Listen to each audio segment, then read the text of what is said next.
지난 시간에 야곱은 양떼를 먹이러 멀리 가서 양떼를 치고 있는 아들들의 안부를 알고 싶어서 사랑하는 아들 요셉을 그 멀리까지 보냈습니다.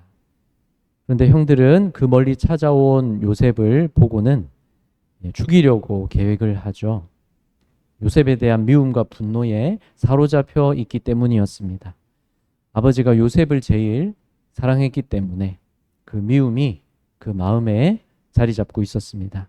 형들이 요셉을 죽여서 구덩이에 넣으려고 했다가 장남 루벤이 죽이지 말고 그냥 구덩이에만 던져 넣기만 하자고 말을 했기 때문에, 그래서 형제들이 루벤의 말을 따랐습니다. 루벤은 나중에 요셉을 구해내기 위해서 그렇게 말했던 것이죠. 루벤의 말을 따라서 그들이 요셉을 붙들어서 옷을 찢어서 벗기고 구덩이에 던져 넣었습니다. 죽이진 않았지만 구덩이에 그대로 있는다면 죽게 되는 것이죠. 그런데 요셉을 그렇게 구덩이에 둔 채로 형들은 태연하게 앉아서 음식을 먹습니다. 어쩌면은 애써 태연한 척 한 걸 수도 있겠죠. 그들도 양심이 있으니까요. 그렇지만 이미 해서는 안 될 일을 저질렀습니다. 선을 넘었습니다. 요셉에게 그런 일을 저질렀죠. 마음에 품고 있던 그 미움이 실행으로 옮겨졌습니다. 우리 마음에 그래서 미움과 분노를 품고 있지 말아야 되겠습니다. 에베소서 4장 26절, 분을 내어도 죄를 짓지 말며 해가 지도록 분을 품지 말고. 우리가 분노를 느낄 수 있습니다. 그렇지만 분노를 느끼더라도, 화가 나더라도 그 분노를 계속 품고 있지 말아야 되는 것입니다. 계속 그 분노로 인해서 더 죄짓지 않으려면 분노를 품고 있지 말아야 됩니다. 또 내 육체의 건강을 위해서도, 내 영혼의 건강을 위해서도 분노를 계속 품고 있지 말아야 되겠습니다. 대부분은 자고 다음날 일어나면 거의 괜찮아질 일입니다. 그렇죠? 그리고 꼭 그렇지 않더라도 2, 3일 뒤면 거의 괜찮아질 일입니다. 지금은 너무 화가 나더라도, 그러나 곧 괜찮아질 일이라는 것. 하루만 지나도, 며칠만 지나도 별일 아니었다고 여길 그런 일이라는 것 꼭 생각하시기 바라고, 돈을 품고 있지 마시기 바랍니다. 선을 넘지 마시기 바랍니다. 요셉의 형들은 그런데 선을 넘고 말았죠. 그렇지만 아직은 기회가 있습니다. 왜 그렇습니까? 요셉을 구덩이에서 건져낼 수 있지 않습니까? 늦기 전에 요셉을 구덩이에서 건져내면 요셉이 안 죽을 거 아닙니까? 아직은 기회가 있는 거죠. 우리도 이미 잘못했더라도, 혹시 선을 어느 이상 넘었더라도 아직 기회가 있을 때 그 기회를 더 이상 지체시키지 말고 그 기회를 놓치지 말아야 되겠습니다. 어떻게 할 기회가 우리에게 있습니까? 잘못을 인정할 기회, 또 회개할 기회가 있습니다. 사람에게도 사과할 기회가 있습니다. 물론 우리가 그 잘못에 대해서 책임질 일이 있을 수 있고 그것을 책임져야 되겠죠. 그리고 또 우리가 그 잘못으로 인해서 잃을 것 있을 수 있습니다. 나 자신이 손해볼 것, 그리고 다른 사람에게도 이미 속상하게 하고 상처 준 것 있을 수 있습니다. 그렇지만 그래도 아직 잘못을 인정할 기회에 그렇게 할 수 있고, 또 아직 회개할 기회가 있으니 하나님께 회개하고 돌이키고 다시 바로잡을 수 있는 것이죠. 그리고 그렇게 하는 것을 무엇보다도 하나님이 기뻐하십니다. 그래서 다른 그 누가 나의 회개를, 또 내가 잘못을 바로잡는 것을, 그런 나의 노력을 다른 누가, 사람이 아직 다 이해해 주지 않고 사람이 모르더라도 그렇게 하는 걸 하나님이 기뻐하십니다. 하나님이 기뻐하신다고 한다면 그 한 가지 이유만으로도 우리가 하나님을 기쁘시게 할 그 이유는 충분한 것입니다. 하나님을 기쁘시게 하시기를 바랍니다. 하나님은 우리가 어서 잘못을 인정하고 또 회개하기를 원하시고 기뻐하십니다. 그러면 하나님이 사람과의 관계에서도 풀어주시고 회복시켜 주시고 하나님의 은혜와 평강을 또 채워주시고 우리를 인도하실 줄을 믿습니다.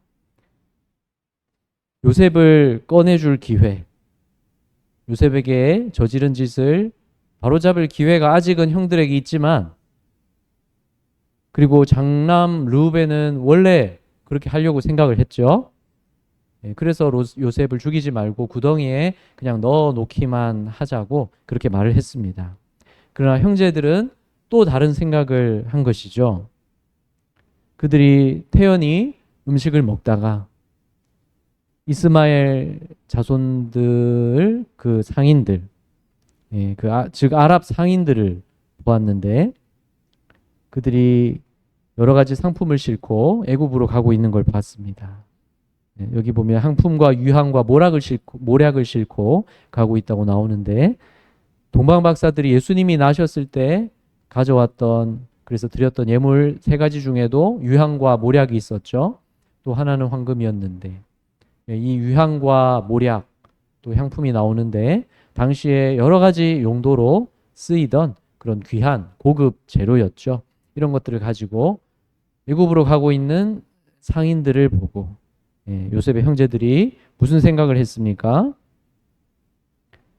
유다가 말을 했죠. 유다가 자기 형제에게 이르되 우리가 우리 동생을 죽이고 그의 피를 덮어둔들 무엇이 유익할까? 또 27절에서 같이 읽습니다. 자, 그를 이스마엘 사람들에게 팔고 그에게 우리 손을 대지 말자. 그는 우리의 동생이요 우리의 혈육이니라 하매 그의 형제들이 청종하였더라. 유다가 형제들에게 말하기를 우리가 요셉을 죽여봤자 무슨 득이 될 게 있겠느냐, 무슨 유익이 되겠느냐, 이렇게 말합니다. 그러면 요셉을 꺼내주자는 말입니까? 그게 아니라 이스마엘 상인들에게 요셉을 팔아 넘기자는 말이었습니다. 그렇게 해서 돈을 받고 그러면 유익이 되지만 죽이기만 하는 것이 무슨 유익이 되냐는 것이죠. 그리고 우리 손으로 죽이지 말고 저 상인들에게 넘겨서 멀리 종으로 외국에 보내면 다시 돌아오지 못할 길이고, 그러면 요셉을 제거한 것이 아니냐는 것이죠. 우리 손으로 죽일 필요가 뭐가 있겠냐는 것입니다. 죄책감도 덜고 돈도 좀 생기고, 그리고 요셉은 다시 돌아올 수 없고, 그게 좋은 거 아니냐는 것이죠. 나중에 요셉을 구해내려고 했던 르우벤은 그 자리에 없었습니다. 그동안에 유다와 다른 형제들이 요셉을 팔아버리는 것이죠. 그때 미디안 사람 상인들이 지나가고 있는지라 형들이 요셉을 구덩이에서 끌어올리고 은 20의 그를 이스마엘 사람들에게 팔매 그 상인들이 요셉을 데리고 애굽으로 갔더라. 형들이 요셉을 팔려고 구덩이에서 끌어올렸습니다. 요셉은 형들이 마음을 돌이켜서 나를 살려주는구나 이렇게 생각할 수도 있었겠죠. 그러나 그게 아니었습니다.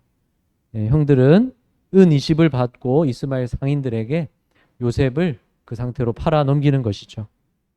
남자 노예 한 사람 값이 은 20이었던 겁니다. 상인들이 요셉을 사서 데리고 애굽으로 갔습니다. 예수님도 비슷한 금액에 팔아 넘겨지셨죠. 가룟 유다가 은 30을 받고 예수님을 팔아 넘겼습니다. 예수님을 잡아가도록 배신해서 팔아 넘겼죠. 사람들이 예수님을 언제 어디서 붙잡을 수 있는지를 알려주고, 그리고 잡으러 온 무리들에게 누가 예수님인지를 확인시켜 주었습니다. 가룟 유다가 예수님께 입맞춤으로 인사하는 것을 신호로 미리 얘기했었고, 예수님께 입맞춤으로 이분을 잡으라고 그렇게 넘겨준 것입니다. 그렇게 배신한 것이죠. 공교롭게도 예수님을 팔아넘긴 가룟 유다와 그리고 요셉을 상인들에게 팔자고 했던 유다가 이름이 같죠. 가룟 유다. 가룟은 유다의 출신 지역을 말하는 것이고 유다가 이름이죠. 이렇게 이름이 같다는 공통점이 있는데 형들에 의해서 요셉이 유다의 제안으로 은 20에 이렇게 팔리게 됐고 예수님은 은 30에 가룟 유다에 의해서 팔리게 된 것이죠. 여기서 볼 때 요셉은 이렇게 고난받는 이 일을 통해서 바로 우리 위에 고난받으신 예수 그리스도를 나타내주고 있는 것입니다. 요셉이 그리스도의 모형으로 우리에게 창세기에서 제시되고 있는 것이죠. 요셉이 이런 일을 당했듯이 예수님도 사람들에게 이 땅에서 이런 일을 당하셨던 것이죠. 우리 죄를 대신하기 위해서였습니다. 르우벤이 돌아왔는데요. 르우벤이 돌아와서 구덩이에 가보니까 나중에 요셉을 건지려고 지금 다시 온 것인데 요셉이 없는 것이죠. 르우벤은 놀라고 애통해합니다. 옷을 찢으면서 애통해하는데 아우들에게 되돌아와서 말하는 것이죠. 아이가 없도다. 나는 어디로 갈까? 르우벤은 마음이 무너졌습니다. 맏형으로서 양심의 가책을 느낀 것이죠. 뿐만 아니라 이제 자기가 아버지의 첫 비라와 동침해서 그렇지 않아도 아버지의 눈밖에 났는데 요셉까지 이렇게 없어지고 나면 그야말로 아버지 앞에 뵐 면목이 없어지는 것이죠. 그래서 르우벤은 탄식하면서 애통합니다. 르우벤이 계획을 가졌었지만 그 계획은 실패로 돌아간 것이죠. 요셉을 구하려고 했던 르우벤의 계획은 실패했습니다. 그렇지만 하나님은 르우벤의 계획을 통해서가 아니라 하나님의 계획으로 요셉을 건지실 것이고 또 요셉뿐만 아니라 야곱의 온 집안과 즉 이스라엘 자손을 하나님께서 인도하시고 큰 민족이 되게 하실 겁니다. 하나님의 계획으로 그렇게 하시는 것이죠. 그래서 우리가 나의 계획대로 되지 않았다고 실망하지 마시기 바랍니다. 내 계획대로 되지 않은 것. 그것은 뭘 말해줍니까? 내 계획은 완전하지 않구나. 당연한 사실이죠. 그리고 내 계획은 실패할 수 있구나. 당연한 사실입니다. 그렇지만 또 한 가지 당연하고 분명한 사실은 뭡니까? 나를 사랑하시고 인도하시는 하나님의 계획은 언제나 완전하고 언제나 실패하지 않는다는 것입니다. 우리는 그런 하나님의 계획 속에서 살고 있습니다. 그 계획 안에 살면서 우리도 계획하고 또 원하고 바라는 것들이 있고 또 기도하는 것들이 있는데 그런 나의 원함과 바람대로 되지 않고 내 계획대로는 되지 않을 수 있습니다. 그러나 내 생각과 계획보다 크신 하나님의 계획은 어김없이 이루어져 가고 있는 것입니다. 그것을 신뢰할 때 하나님의 계획이 틀림없음을, 완전함을, 내가 그 계획 안에 살고 있음을 신뢰할 때 우리가 누리게 되는 것이 무엇입니까? 바로 두 글자로 평안인 것입니다. 하나님의 계획을 신뢰함으로 평안을 누리시기를 바랍니다. 아직 이때는 형들의 악한 계획이 이루어지고 있는 것처럼 보였습니다. 눈의 가시 같은 요셉을 제거하려는 형들의 악한 계획이 성공하는 것처럼 보였습니다. 요셉을 죽이지는 않고 애굽의 종으로 팔아버림으로써 손에 피 묻히지 않고 요셉은 제거되는 더 잘된 일이 된 것으로 그렇게 생각할 수 있었죠. 그렇지만 하나님은 웃으실 일입니다. 이 세상에 사람들의 악한 계획이 성공하는 것 같을지라도 그들이 세상에서 그들의 원하고 계획하는 대로 잘 나가는 것 같을지라도 우리가 악인들을 부러워하지 말 것은 하나님이 그들을 비웃으시기 때문입니다. 사람이 아무리 교만이 자기를 높여도 하나님은 웃으실 일입니다. 그리고 우리가 교만하더라도 하나님께는 웃으실 일입니다. 그래서 교만은 넘어지는 지름길이죠. 교만은 하나님이 미워하시는 죄입니다. 겸손히 하나님을 신뢰하며 주님의 계획 안에서 평안을 누리시기를 바랍니다. 지금 형들은 아버지를 이제 속이기 위해서, 요셉이 들짐승에게 잡아먹혔다고 속이기 위해서 어떻게 합니까? 요셉의 그 자기들이 찢어 벗긴 그 옷 조각을 가져다가 순념소를 죽여서 그 피에 옷을 적십니다. 옷에 피를 묻힌 것이죠. 그래서 들짐승이 잡아먹고 이렇게 피 젖은 옷만 찾았다고 아버지를 속이려고 하는 것이죠. 그래서 아버지가 요셉에게만 지어 입힌 그 채색 옷을 보내어 보여줍니다. 그의 채색 옷을 보내어 그의 아버지에게로 가지고 가서 이르기를 우리가 이것을 발견하였으니 아버지 아들의 옷인가 보소서 하매 아버지가 그것을 알아보고 이르되 내 아들의 옷이라 악한 짐승이 그를 잡아먹었도다. 요셉이 분명히 찢겼도다. 야곱이 아들들의 속임수에 이렇게 속아 넘어가는 것이죠. 공교롭게도 과거에 아버지 이삭을 속였던 야곱이었습니다. 근데 이제 나이 들고 이제 야곱이 자기 아들들에게 이렇게 속고 있습니다. 참 우리가 반복되지 말아야 할 일은 반복하기 쉽습니다. 그런데 항상 반복하고 또 지속해야 될 일은 우리가 중단하기 쉽습니다. 그래서 어떻게 해야 되겠습니까? 우리가 반복하지 말아야 할 일, 내가 오늘 단 하나라도 반복하지 않으리라.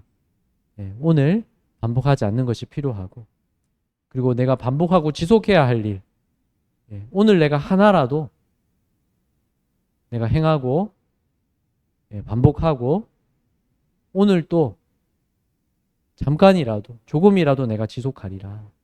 주님이 기뻐하실 일이라면 내가 오늘 그 일을 하리라. 그 마음을 우리가 가져야 되겠습니다. 하나님이 그런 우리에게 은혜로 도우시는 것입니다. 내가 행하는 것은 오늘의 작은 실천, 작은 순종이라 할지라도 그것은 거기에 그치지 않습니다. 하나님의 은혜가 임하기 때문입니다. 우리가 주님 앞에서 순종하는 마음으로 믿음으로 작은 실천을 오늘 할 때에 그걸 포기하지 않고 오늘 그것을 행할 때에 하나님이 기뻐하시고 하나님의 은혜로 나를 인도하고 계시는 겁니다. 하나님의 은혜로 나를 붙들고 계시는 겁니다. 그래서 그것은 결코 작은 일이 아니고 하나님의 은혜가 우리 가운데 역사하는 것입니다. 그래서 오늘 내가 해야 할 일 꼭 하시고 오늘 내가 하지 말아야 할 일 그것은 내일부터 하지 말아야지 하지 마시고 오늘부터 하지 마시기 바랍니다. 오늘 온전히 내가 다 버리고 다 순종하지 못한다 할지라도 오늘 시도하고 또 오늘 순종하고 하나님 앞에 우리가 순종의 제사로 나아가기를 오늘 포기하지 마시기를 바랍니다. 야곱이 아들을 이렇게 들짐승에게 잃었다 생각하고 너무나 슬퍼하는데요. 옷을 찢고 굵은 배로 허리를 묶고 이제 그 아들을 위해서 애통합니다. 죽은 줄로만 알고 가장 아꼈던 아들 요셉이 이제 곁에 있지 않게 되었음을 애통하는 것이죠. 그리고 다른 자녀들도 위로합니다.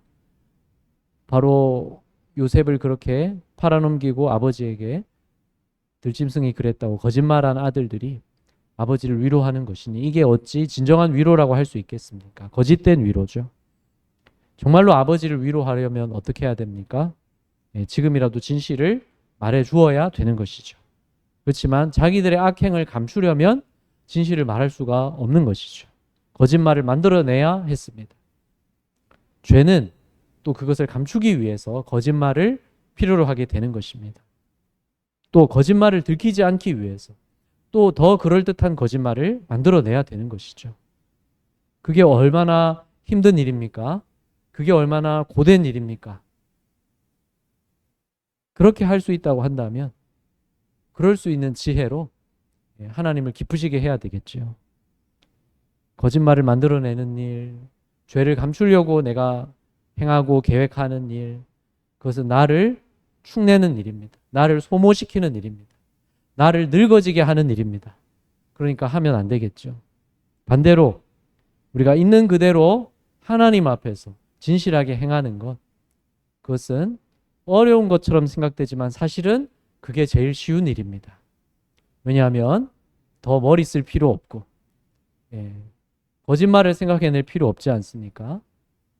그런 창의성을 발휘할 필요 없이 있는 그대로 주님 말씀하신 대로 그대로 순종하는 것, 그것이 가장 쉽고 편한 길이고 그것이 나를 살게 하는 길이고 나를 생기 있게 하는 길입니다. 그런데 야곱의 아들들은 잘못을 감추기 위해서 지금 거짓말을 하는 것이죠. 요셉이 들짐승에 의해서 죽었다는 것인데, 근데 그 짐승이 바로 그들 자신인 것이죠. 그들이 짐승처럼 요셉을 해치고 구덩이에 넣었다가 꺼냈다가 결국 종으로 팔아 넘겼습니다. 피도 눈물도 없는 그런 악한 일을 행한 것 아닙니까? 짐승이라면 자기 동족 형제를 잡아먹거나 사냥하지 않겠죠. 물론 안 그럴 수도 있겠지만 일반적인 경우라면 짐승도 자기 형제, 자기 동족을 잡아먹지 않는 것이죠. 그런데 요셉의 형제들은 자기 혈육, 동생을 잡아먹은 것입니다. 자기들이 잡아먹은 것이죠. 짐승이 먹은 게 아니었습니다. 자기들이 팔아넘겼습니다. 어쩌면 죽이는 것보다도 더 악한 일을 한 것 아닙니까? 구덩이에서 꺼낼 때 요셉은 구해주는 줄 알았다고 한다면 그 기대를 저버리고 다시 요셉을 종으로 팔아넘긴 것, 돈 받고 팔아넘긴 것, 요셉을 2번 죽인 것 아닙니까? 요셉을 2배로 마음의 상처를 입게 한 것입니다. 나중에 야곱의 형들이 하는 말을 보게 되면 그가 우리에게 애걸할 때에 그 마음의 괴로움을 보고도 듣지 아니하였으므로, 요셉은 자기를 해치지 말라고 형들에게 애걸했다고 하는 것이죠. 그런데 아랑곳하지 않고 요셉을 구덩이에 던져 넣었었고 꺼냈다가 다시 또 팔아버린 것입니다. 형들에 의해서 그런 일을 당하고 요셉은 얼마나 그 마음에 받은 상처가 깊었겠습니까? 그리고 또 얼마나 분노와 원한이 컸겠습니까?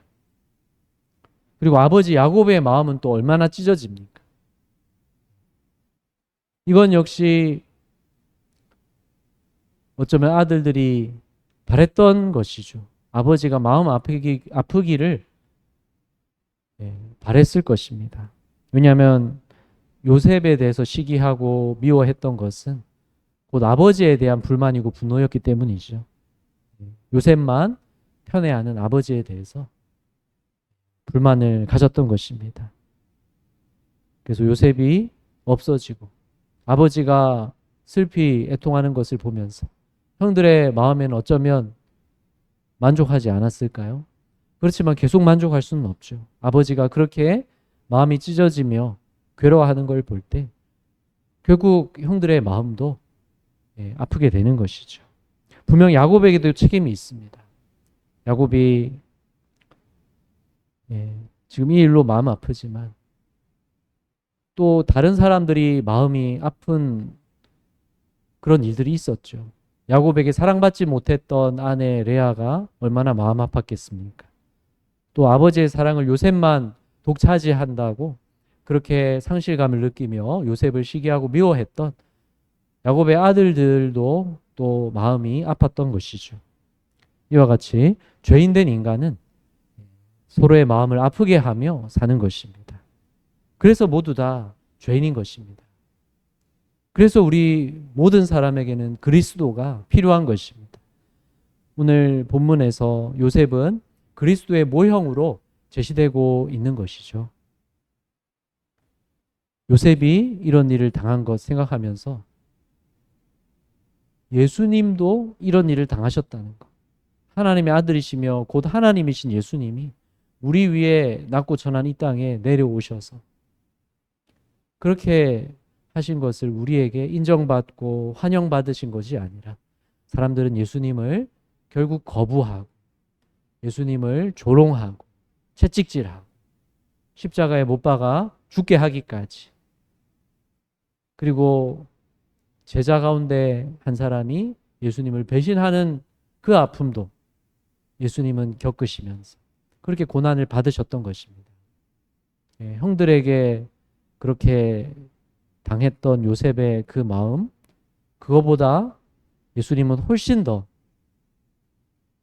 마음 아프고 훨씬 더 괴롭고 훨씬 더 우리로 치자면 상처받을 그러한 일을 예수님은 당하신 것이죠. 바로 우리 위하여 고난 받으러 오신 예수님이십니다. 요셉의 일을 통해서 우리는 그 예수 그리스도를 더욱더 바라보아야 되겠습니다. 그리고 하나님의 계획이었다는 사실. 그래서 지금 루벤이 계획대로였다면 요셉을 나중에 구덩이에서 꺼내서 아버지한테 보냈을 텐데 그 계획은 실패했습니다. 그렇지만 하나님의 계획은 지금도 이루어지고 있는 중입니다. 미디안 사람들, 그 이스마엘 아랍 상인들이 애굽에 요셉을 데리고 갔는데 누구에게 팔았습니까? 애굽에서 바로의 신하 친위대장 보디발에게 팔았던 것입니다. 바로 바로의 왕궁을 경비하는 그 친위부대의 대장 보디발에게 요셉을 종으로 판 것이죠. 이제 보디발의 집에서 지내는 요셉에게 하나님이 이제 어떻게 역사하시는지를 우리가 보게 됩니다. 하나님의 계획은 이루어지고 있습니다. 나의 계획과 하나님의 계획 사이에서 무엇이 중요합니까? 하나님의 계획을 우리가 깨닫고 아는 것이 중요합니다. 하나님의 계획을 우리가 원하고 바라고 기대하는 것이 필요합니다. 나의 계획이 실패하고 나의 계획대로 되지 않는 것은 사실 당연한 일입니다. 그 당연한 일 때문에 나의 계획대로 되지 않는다고 너무 실망하지 마시고 또 낙담하지 마시기 바랍니다. 또 너무 염려해하거나 불안해하지 마시기 바랍니다. 주님을 믿는 우리가 누려야 될 것은 무엇입니까? 예수 그리스도 안에서 우리에게 넘치게 하시는 평안인 것입니다. 그 평안은 우리가 어떻게 하면서 얻는 것입니까? 나의 계획 대신 하나님의 완전한 계획이 이루어지고 있는 것. 그것을 바라보고 신뢰할 때 누리는 것이 바로 평안인 것입니다. 하나님의 계획을 신뢰하십시오. 하나님의 계획은 완전하고 하나님의 계획은 변함이 없고 하나님의 계획은 실패가 없습니다. 하나님 여러분을 부르셨으니 여러분을 부르신 하나님의 뜻을 이루고 계십니다. 마침내 다 이루실 것입니다. 그렇게 하실 것을 신뢰하십시오. 그리고 예수 안에서 그 모든 계획을 이루시는 것이니 예수 안에서 하나님을 기대하고 주님을 신뢰하며 평안을 누리십시오. 그것이 여러분에게 주시는 선물이고 예수 안에서 우리가 누릴 수 있는 특권인 것입니다. 나의 계획과 하나님의 계획 사이에서 하나님의 계획을 우선으로 구하고 바라고 그 계획을 신뢰하고 확신하며 평안 가운데 사시기를 주님 이름으로 축복합니다.